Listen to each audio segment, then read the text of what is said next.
Hey, ladies and gentlemen, sorry that I am not here today. I am at home and with Miss Melanie because our daycare had to close suddenly. So, we're going to do our lesson just like normal.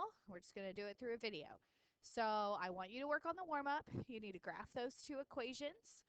And when you are finished graphing it, we'll start the video again. So, everybody, graph these equations.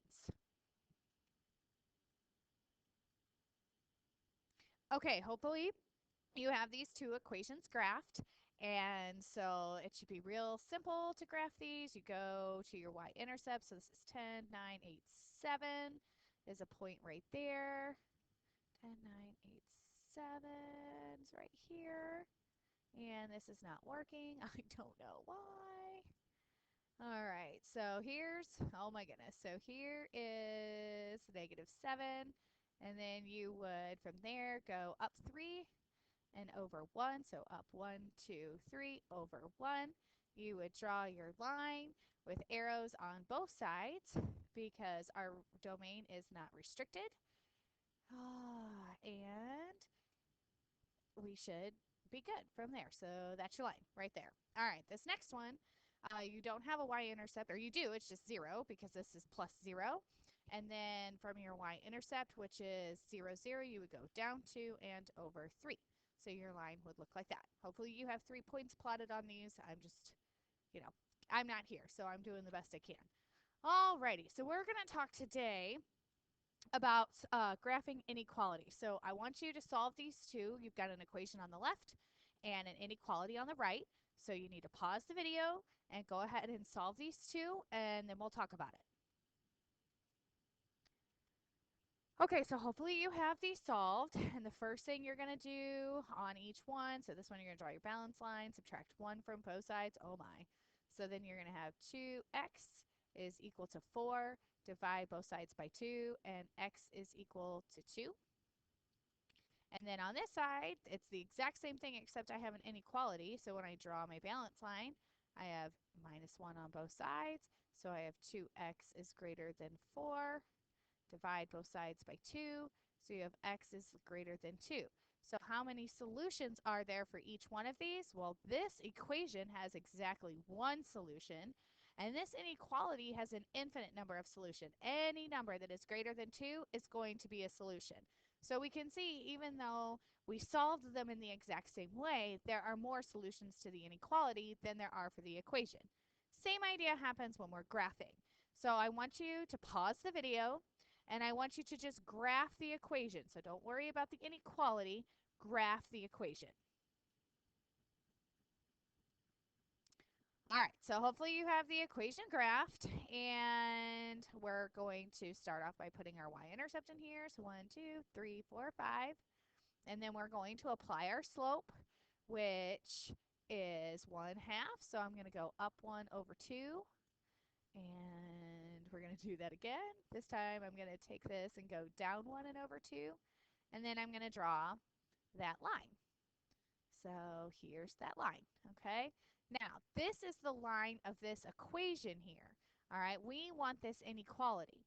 So there are more solutions than just this line. Just kind of like that Melanie problem with the gloves and the socks that we did last week when we were talking about standard form. And if you remember what we had to do to show all the combinations of gloves and socks that Melanie could buy when she could spend less than $100, as we shaded.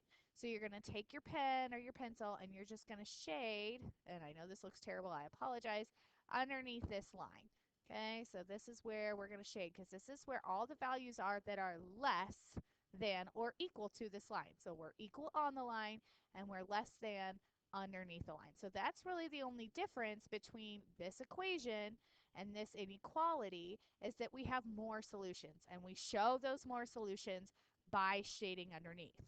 So if we look at another one, you try it. So go ahead and graph the equation and then go ahead and graph the inequality. So if you want to pause the video and um, graph both of those, that would be great.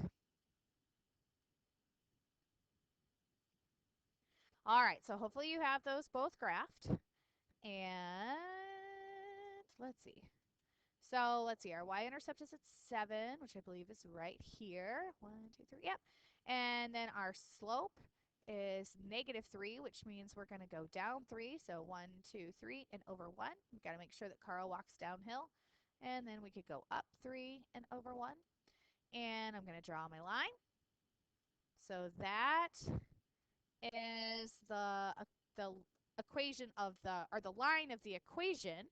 So this equation right here, if we want to graph this inequality, now we need the values that are greater than the line. And so the values that are greater than the line are going to be above the line.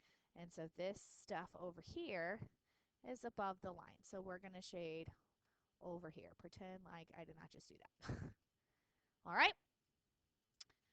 I want to say, are there any questions? But I can't answer them. So hopefully you don't have any questions. All right, so let's look at this one. These are a little different. If you notice, this one right here is greater than or equal to, and this one here is straight greater than. So this time we're actually not going to be equal to the line, which is going to make this a little bit different. All right, so I want you to go ahead and graph the green inequality. So pause the video, graph the green inequality. All right, so hopefully you have graphed the green inequality. You put your y-intercept in at, oh my goodness, at -9. And then we're going to go up 4, 1, 2, 3, 4, and over 1, 2, 3. And I'm going to do that again from there. Can you tell I'm having technical difficulties here? So then we're going to go up 1, 2, 3, 4, and over 1, 2, 3. I would make my line. And I'm going to have to fix that. And then the shading, since we are greater than, we're going to be above the line. So I'm going to shade all in here above the line, just like this. So this is all the stuff above the line. All right, now, if you notice, though, this guy right here, this yellow inequality is not equal to the line. So somehow we have to change this graph to show that we're not equal to the line. So to do that, instead of using a solid line, we use a dashed line. So let me get that. So you can just take your eraser and make that a dashed line, just like that. So now we know that we still have this line as a boundary, but we're not actually equal to the line. We are just greater than that line. So solid line if you're equal to, but a dashed line if you are just greater or just less than. Okay, so from here, I want you to work on the white worksheet. I do have a key, so you can kind of check your work as you go. Um, there are videos on Khan Academy about this, and there's a lesson on Khan Academy about this.